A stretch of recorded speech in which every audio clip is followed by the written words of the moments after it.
नमस्कार दोस्तों, मैं हूं ट्रेन पायलट और ट्रेन पायलट चैनल में आपका एक बार फिर से स्वागत है। जैसा कि अभी आप रेलवे साइट पे देख पा रहे होंगे कि मॉक टेस्ट आपके लिए अवेलेबल कर दिया गया है और मॉक टेस्ट में हमें 5 बैटरी टेस्ट देखने को मिल रहे हैं। पिछली बार जैसा कि हुआ था 2018 में, जैसा कि मॉक टेस्ट दिखाया गया था, same to same mock test वाला जो टेस्ट था वो भी आपका रियल एग्ज़ाम में दे दिया गया था और जिस टाइप से आपका जिस लेवल का आपका मॉक टेस्ट में दिख रहा था, उसी तरीके से आपका सेम टू सेम आपका रियल एग्ज़ाम में भी आया था। तो इस बार भी रियल एग्ज़ाम की तरह ही आपका एक मॉक टेस्ट लिंक जारी कर दिया गया है, जिसमें आपको सारे तरह के सूचना दिए हुए हैं, इंस्ट्रक्शन दिए हुए हैं कि आप किस तरीके से आप अटेम्प्ट करेंगे, किस तरह से आप सेव एंड नेक्स्ट करेंगे, आपका ऑटो सेव होगा या नहीं, सब कुछ बताया हुआ है। तो जैसा कि आप अभी स्क्रीन पे देख पा रहे होंगे कि ये मॉक टेस्ट का लिंक ओपन करने के बाद आपको मॉक टेस्ट का लिंक मैं आपको डिस्क्रिप्शन में दे दूँगा।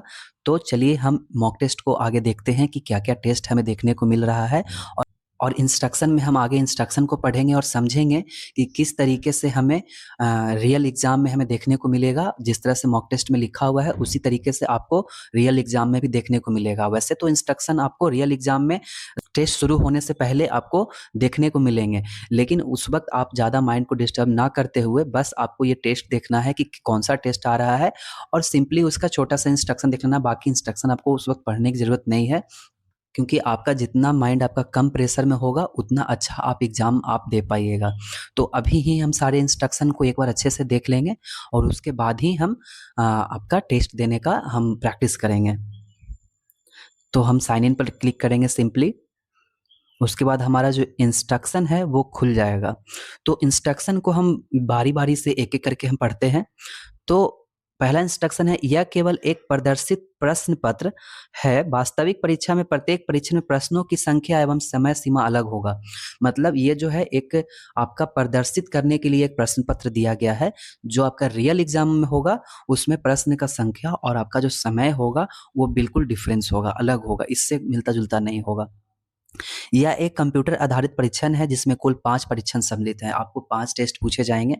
तीसरा नंबर देखते हैं कि प्रत्येक परीक्षण में प्रारंभ से पहले कंप्यूटर स्क्रीन पर उस परीक्षण से संबंधित निर्देश प्रदर्शित किए जाएँगे, जिसमें प्रश्नों की संख्या, परीक्षण हेतु निर्धारित समय सीमा, प्रश्नों को हल करने की विधि तथा उदाहरणों के माध्यम से परीक्षण की प्रक्रिया को समझाया जाएगा। यानी जब आपका रियल एग्ज़ाम होगा, तो उस वक़्त कंप्यूटर स्क्रीन पे संबंधित जो भी टेस्ट होंगे उससे निर्देश दिए जाएँगे, प्रश्नों का संख्या कितना होगा ये भी बताया जाएगा और परीक्षण हेतु निर्धारित आपका जो टेस्ट होने वाला है, उसमें आपका कितना निर्धारित किया गया है समय सीमा, ये भी बताए जाएँगे और प्रश्न हल करने की विधि को उदाहरण सहित आपको बताया जाएगा। तो ये आपको रियल एग्ज़ाम में इंस्ट्रक्शन में देखने को मिलेगा। अभ्यर्थी से अपेक्षा है, मैं 4 नंबर पढ़ रहा हूँ।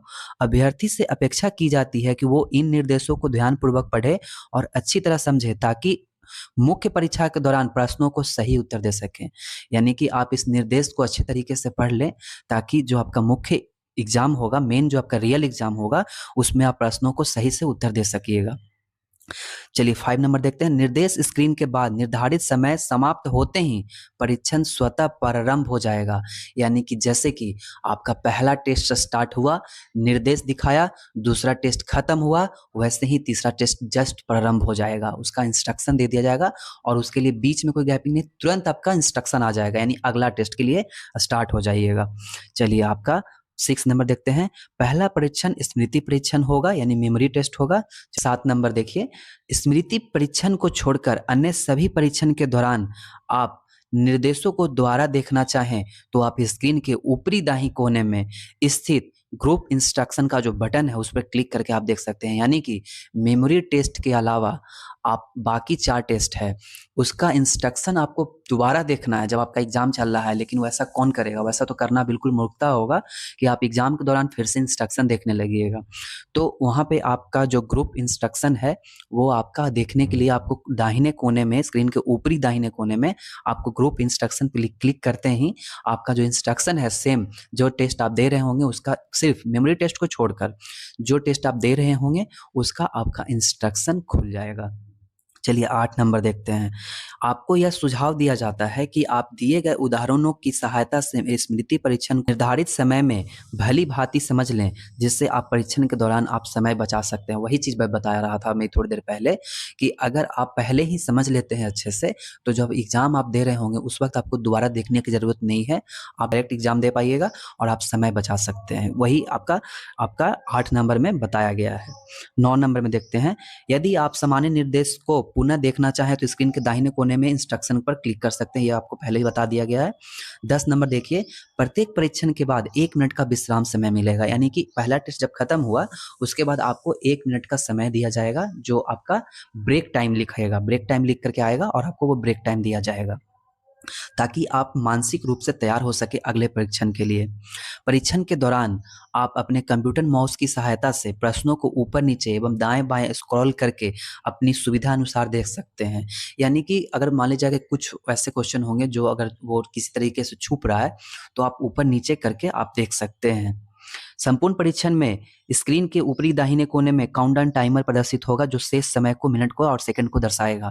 ये आपका 12 नंबर लिख रहा है कि आपका जो काउंटडाउन टाइम है वो आपको दिखाया जाएगा और उसमें मिनट और सेकंड को भी दर्शाया जाएगा।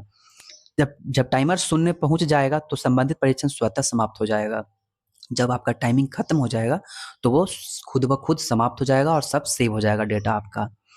चलिए परीक्षण 1 स्मृति का जो आपका परीक्षण होने वाला है, उसमें क्या-क्या इंस्ट्रक्शन आने वाले हैं। यह परीक्षण 2 भागों में विभाजित है। प्रत्येक भाग में एक स्मृति स्क्रीन और एक परीक्षण स्क्रीन आपको दिखने को मिलेगा। निर्देश स्क्रीन के तुरंत बाद स्मृति स्क्रीन दिखाई देगा और फिर परीक्षण स्क्रीन आएगा, ठीक है? इस प्रकार से दूसरा भाग भी प्रदर्शित होगा, यानी कि एक जो सेट होगा उसके बाद जो कंप्लीट होने के बाद दूसरा भाग जो स्टार्ट होगा, सेम उसी तरीके से आएगा। दोनों भाग के मध्य 1 मिनट का विश्राम समय दिया जाएगा। ये बहुत अच्छी चीज़ है कि आपका जो पहला टेस्ट होगा, मेमोरी का जो पहला टेस्ट होने वाला है, उसमें 2 सेट में आपको आएँगे, तो पहले सेट और दूसरे सेट के बीच में 1 मिनट का समय रहने वाला है। वास्तविक परीक्षण के समय प्रश्नों की संख्या सीमा अलग-अलग होगी, यानी कि समय सीमा बिल्कुल और क्वेश्चन का संख्या जो अभी आपको मॉक टेस्ट में दिख रहा है, उससे बिल्कुल अलग होगा। दूसरा परीक्षण देखिए, निर्देश अनुपालन परीक्षण। इस परीक्षण में आपको निर्देशों के अनुपालन पर आधारित कुल 3 प्रश्न उत्तर देने होंगे। मतलब ये सिर्फ मॉक टेस्ट का बात कर रहा है और यही दूसरा नंबर लिखा है कि ध्यान रखें कि वास्तविक परीक्षण में समय सीमा प्रश्नों की संख्या अलग-अलग होगा। तीसरा नंबर प्रश्न में देखिए कि ब्लॉक के समूह पर आधारित, यानी कि आपका हिडन क्यू इसमें पूछ रहा है। 4 प्रश्न इसमें देखने को मिलेगा, प्रत्येक भाग में 2-2 होंगे और यहाँ पे सुनिए, 2 प्रश्नों के बाद आपको सेव नेक्स्ट बटन पर क्लिक करना होगा, यानी कि अगर रियल एग्जाम में आपका 5 अगर हिडन क्यू एक बार स्क्रीन पे दिख रहा है, तो आगे बढ़ने के लिए वो सारे का जवाब देने के बाद आपको सेव एंड नेक्स्ट बटन पे क्लिक करना होगा, तो अगला पृष्ठ खुल जाएगा, यानी नेक्स्ट 5 क्वेश्चन खुल जाएंगे। तो ये आपको सेव एंड नेक्स्ट करते जाना है। लेकिन जब आप सपोज कीजिए कि आप 1 नंबर क्वेश्चन का जवाब दे दिए हैं, उस पर ए पर क्लिक कर दिए हैं, 1 नंबर पर क्लिक कर दिए हैं, तो वो स्वतः सेव हो जाएगा। लेकिन सिर्फ आपको क्वेश्चन यानी 1 से 5 है और फिर 6 से 10 तक को देखने के लिए सेव एंड नेक्स्ट पे क्लिक करना होगा। तो वो जो आप क्लिक कर दिए वो स्वतः सेव हो जाएगा, लेकिन अगला प्रश्न पे जाने के लिए सेव एंड नेक्स्ट पे क्लिक करना होगा। तो ये रहा। चौथा परीक्षण में है कि इस परीक्षण में अवलोकन क्षमता आधारित कुल 4 प्रश्न आपको मॉक टेस्ट में देखने को मिलेंगे। प्रत्येक भाग में 2-2 प्रश्न होंगे और अगले प्रश्न पे जाने के लिए सेव नेक्स्ट पे क्लिक करना होगा। उसी तरीके से 5वां है कि प्रतिरक्षित गति पर आधारित कुल 4 प्रश्न देखने को मिलेंगे। प्रत्येक भाग में 2-2 होंगे। 2 प्रश्नों के बाद आपको सेव नेक्स्ट बटन क्लिक करना होगा। यही है आपका रियल एग्जाम का मॉक टेस्ट, जो आपको रियल एग्जाम में देखने को मिलेगा और सारे एग्जाम को आप जिसमें आपको मॉक टेस्ट में देखने को मिल रहा है, सारे को आप अटेम्प्ट जरूर कर लें। तो आइए अब हम नेक्स्ट पे क्लिक करेंगे उसके बाद मॉक टेस्ट को ओपन करने के लिए, और उसके बाद यहाँ पे चेक लिस्ट पे क्लिक करने के बाद I am ready to begin करेंगे। हमारा एग्जाम जो है वो शुरू हो जाएगा। तो पहला टेस्ट कुछ इस तरीके से आपको ओपन होगा, जिसमें आपको स्क्रीन आपको दिख रहा है। तो मैं ये कहूँगा कि आप सारे टेस्ट को अच्छे से आप एक बार अटेम्प्ट कर लें कि किस तरीके से क्वेश्चन आ रहा है। और मैं बता दूं कि जैसा कि पिछला बार जैसा कि आपको मॉक टेस्ट में देखने को मिला था, वैसे ही आपको रियल एग्जाम में भी सेम टेस्ट देखने को मिले थे। तो मैं ये कहूँगा कि आप इन टेस्टों पर थोड़ा ज़्यादा ध्यान दें। बाकी टेस्ट जो है आप लगे रहें, सारे टेस्टों को दें, लेकिन इन टेस्टों पर थोड़ा आप ज़्यादा जोर दे सकते हैं। अगर आपका ये पोर्शन वीक है, तो ये टेस्ट वीक है तो आप ज़्यादा ध्यान दीजिए। अदरवाइज आप सारे का mock test, full mock test आप जरूर लगाते रहिए एग्जाम तक। तो आप इसे पूरी तरीके से अटेम्प्ट करके देख लेंगे, इंस्ट्रक्शन पढ़ लेंगे और सारे को अटेम्प्ट करके आप एक बार देख लीजिए। बाकी सारा टेस्ट मैं अपने प्लेलिस्ट में आपको वीडियो ऐड किया हुआ हूँ, अपलोड किया हूँ। तो चाहे तो आप प्लेसमेंट फिगर भी इसमें आ रहा है, तो प्लेसमेंट फिगर का सबसे बेस्ट तरीका जो है मैं बताया हुआ हूँ, तो आप जाकर के प्लेलिस्ट में आप चेकआउट कर सकते हैं। मैंने सारे टेस्ट को याद करने का तरीका बताए हुए हैं और मेमोरी टेस्ट में इस बार सबसे ज़्यादा मुझे लगता है कि कन्फ्यूजन वाला सवाल आने वाला है, जैसा कि आपको स्क्रीन पे भी दिख रहा है। ये काफ़ी ज़्यादा इस टाइप का फिगर जो है वो स्टूडेंट को कन्फ्यूज करता है, ताकि वो ज़्यादा से ज़्यादा कन्फ्यूज हो जाए। और रेलवे क्या चाहती है? रेलवे आपको हटाना चाहती है, भीड़ से हटाना चाहती है और उन बच्चों को लेना चाहती है जो उसमें भी बेस्ट हों। तो अब मैं चाहूँगा कि आप सबसे अच्छे तरीके से इन टाइप के प्रश्नों को आप प्रिपेयर होके रखें और बाकी जो टेस्ट हैं उनको भी साथ-साथ फुल मॉक टेस्ट देते रहें। चलिए, विशेष है कि आप अच्छे से क्वालीफाई कर पाएँ साइको को। चलिए, धन्यवाद।